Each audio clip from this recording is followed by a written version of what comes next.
Bonsoir mesdames, bonsoir messieurs. Nous sommes vendredi le 3 septembre 2021. C'est l'heure du journal en langue française. Au sommaire, le travail des intermédiaires d'achat et de vente est pointé du doigt par les élus du peuple. Ils sont accusés de spéculation sur les prix des parcelles et sur le loyer des maisons. La diaspora burundaise projette ouvrir une banque au Burundi. La banque compte appuyer essentiellement le secteur de l'import-export et celui des infrastructures. Le ministère de la Santé publique lance du 10 au 14 courant la campagne de dépistage au Covid-19. Les élèves internes sont appelés à y participer. Le ministère, le porte-parole de ce ministère, s'exprime tout au début de ce journal. Voilà pour l'essentiel. Les détails, c'est dans un instant.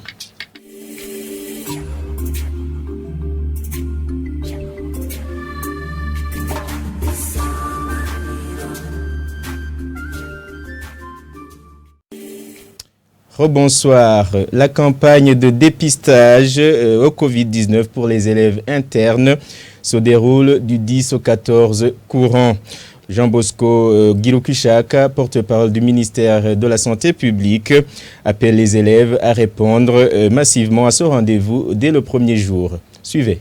Il est prévu que la rentrée scolaire, comme annoncé par le ministre de l'Éducation dans ses attributions, commence le 13 septembre. Ceux qui rentrent en internat commencent à être accueillis dès le 12 septembre.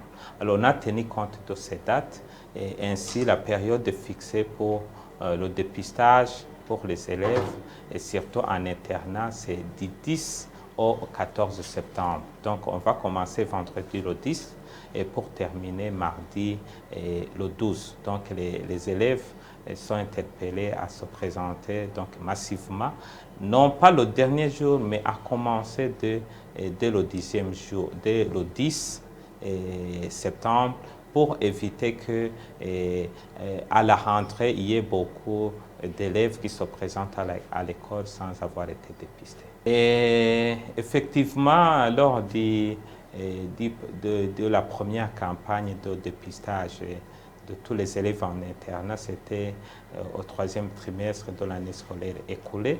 Et il s'était manifesté certains problèmes, mais qui avaient été bien sûr résolus pendant cette période. Et maintenant, elle est de 5 jours au lieu de 3 jours pour la précédente campagne.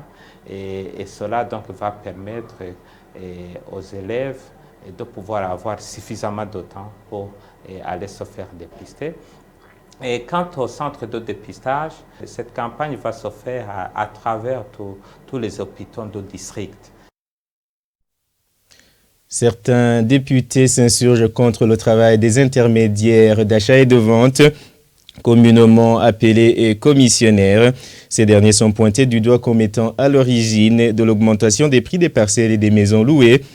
Le ministre ayant le développement communautaire dans ses attributions demande une franche collaboration entre les élus et l'administration pour décourager ce phénomène. Le récit est de Médard Nyonguru.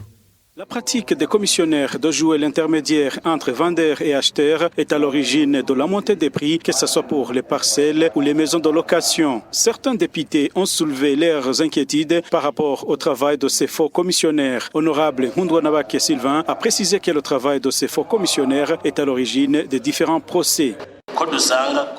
Ces commissionnaires fixent des prix à la place des vendeurs et acheteurs et surtout accordent des permissions pour vendre et acheter des parcelles. Ce comportement est à l'origine de différents procès et vise la montée des prix. Il y a certains administratifs qui jouent un rôle de faux commissionnaires en fixant des prix pour les acheteurs ou vendeurs. Honorable Nadine Baramama a exigé une sanction pour ces faux commissionnaires.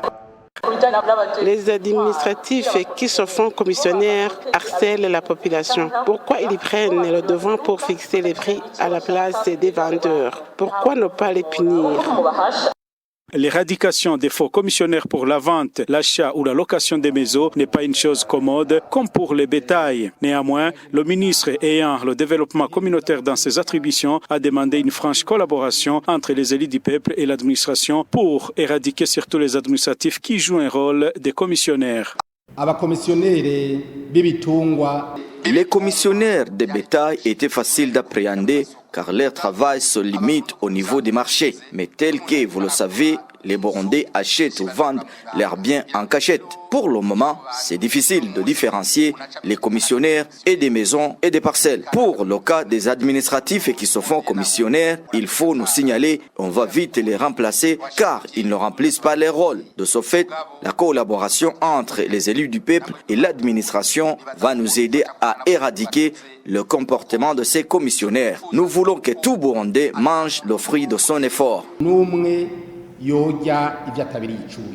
Le ministère de l'Intérieur, du Développement communautaire et de la Sécurité publique s'est engagé à éradiquer la pratique des commissionnaires depuis le début de cette année et plus de 300 commissionnaires ont été appréhendés. La Société des diasporas du Burundi compte ouvrir une banque qui sera dénommée Burundi Diaspora Gateway Bank. Cette institution bancaire va ouvrir ses portes avec un capital de 12 milliards de francs burundais. Dans une conférence de presse animée par le groupe des fondateurs de ce projet, ils indiquent que cette banque va appuyer essentiellement les secteurs de l'import-export et celui des infrastructures.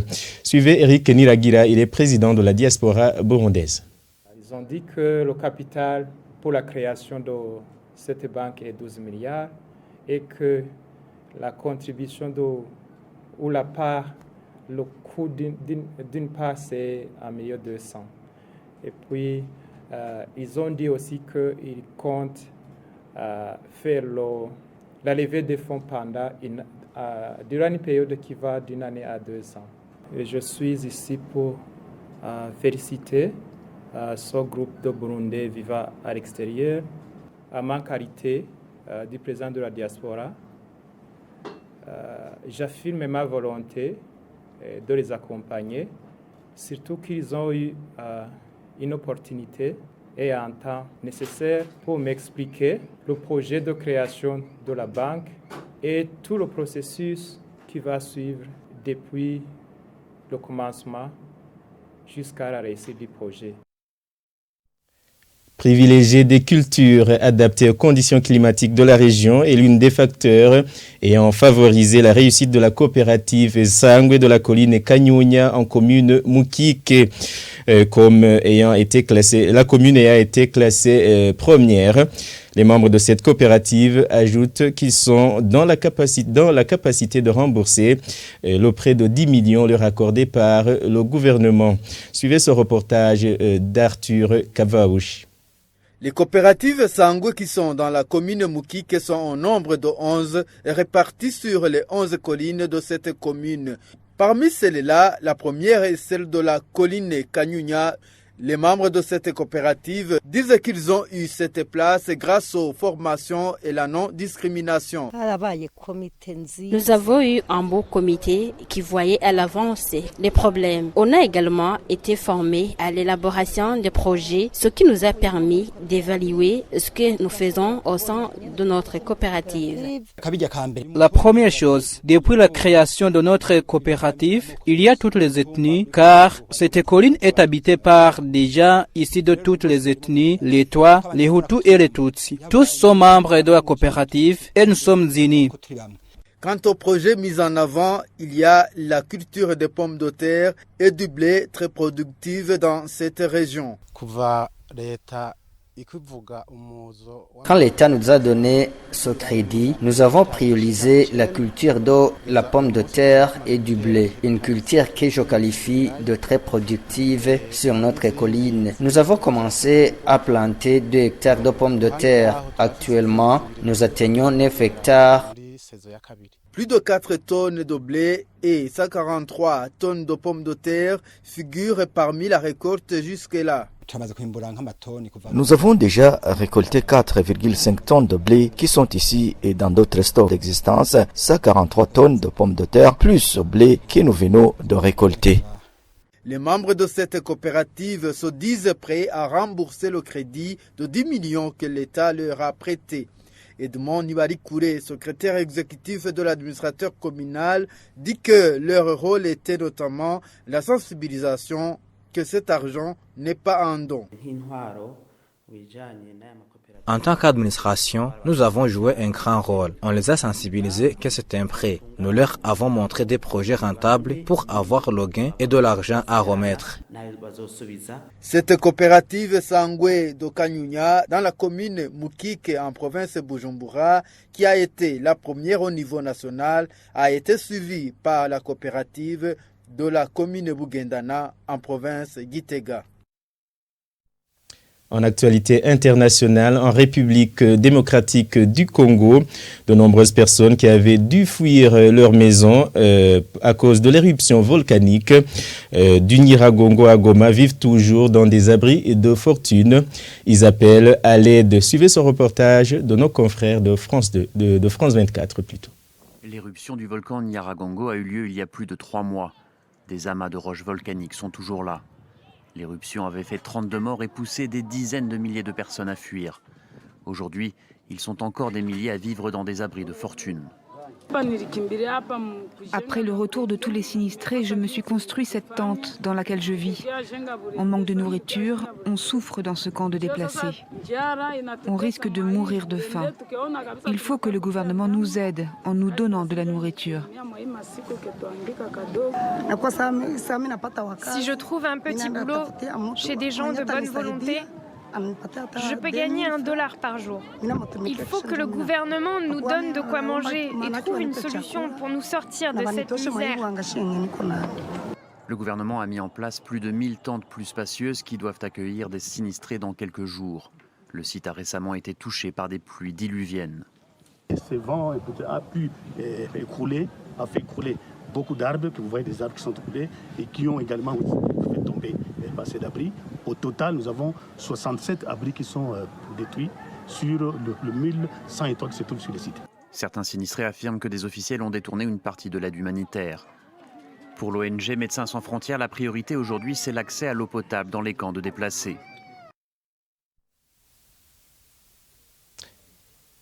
Eh bien, c'est par ce reportage que nous mettons un point final à ce journal. Merci pour votre attention. Bonne suite des programmes sur la télévision Isanganiro.